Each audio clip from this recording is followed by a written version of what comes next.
going to give you a short tour of our electronic or digital form that we've, or wrap as we call them. And it's been used for the Class 700 series of vehicles for many overhauls. So you can see you select the overhaul you're on, you select the vehicle that you've got.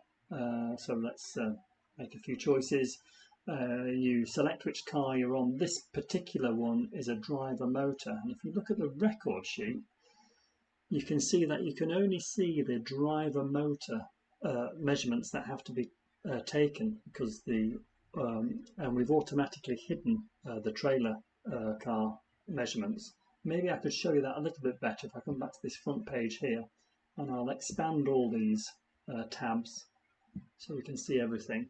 What you can see is going to happen is, so at the moment it's set up for a driver motor vehicle, but if I change the car to 401, which is a trailer car, so it's you see how all the values now we've hidden all the driver motor levels that need to be taken, and we've revealed all the non-driver motor levels that need to be taken. So this is a blank sheet, so yellow things need to be filled in. So let's start filling these things in here. This is a value between 20 and 28, so if I pop in the wrong value, it's not going to be happy. So I'll go back and pop in a correct value. And you can use a nice tab control here, so it'll go to the next input as we press our tab button. So we go 23, 23, 23. Now, when I click out of this cell, what you're going to see is that this first line has been done. This first line has been done and it complies. But if one of them doesn't comply, then we can say, okay, you filled in 4 values, so you've done the work, but it doesn't comply. And if it doesn't comply, you get a warning message at the bottom to say that it doesn't comply. It's a big red thing. At the moment, I can't sign this off. I can't add my digital signature because I haven't filled the whole sheet in here. So the cross symbol here is saying you haven't done all the work yet. So I can't sign it off and I can't commit it to the database. However, in true Blue Peter fashion, here's one I prepared earlier. This is a record sheet where I filled in all the values.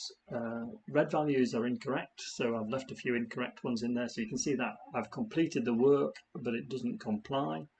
What I can do, but everything is filled in, so at this point I can add my digital signature if I wish, but I'll be signing off to show that this doesn't comply. I may want to create version 2 or attempt 2 for this vehicle, so this would be stored as attempt 1. And to create attempt 2, I'd hit the plus button, and I can actually copy all these values through to the second attempt button if I so wish. It might be useful. But obviously the procedure here, by hiding and showing all the information, it should be much faster for people to fill in the relevant information, so we should get a much quicker work through. But all the information is in here, but there's a tremendous amount of trouble actually balancing a vehicle and getting a vehicle to the correct levels.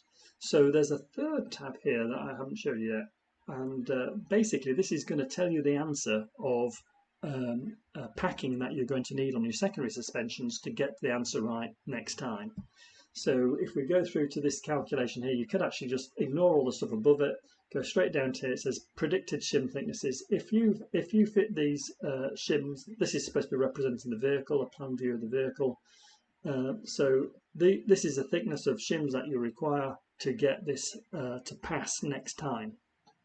So that's above it is all the calculations that's going on to show you how the load is being distributed about the bogies, that's bogey 1, bogey 2, and also how the load is being distributed about the airbags.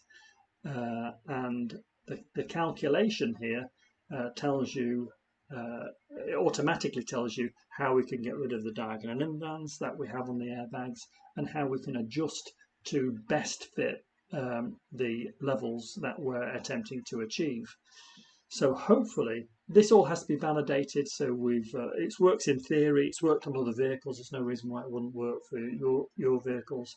But we do need to get this validated. There's a bit of calibration work that we need to do, which is important. But I think you can see that this, once it's working, will be a tremendous productivity improvement, because you'll have to weigh the vehicle once, take some levels once, and then you'd be given a predicted shim thickness. So you'd take one adjustment. So it should take just one sheet each time, and you won't have to do this multiple times. So I hope it's going to be a tremendous productivity boost for you all.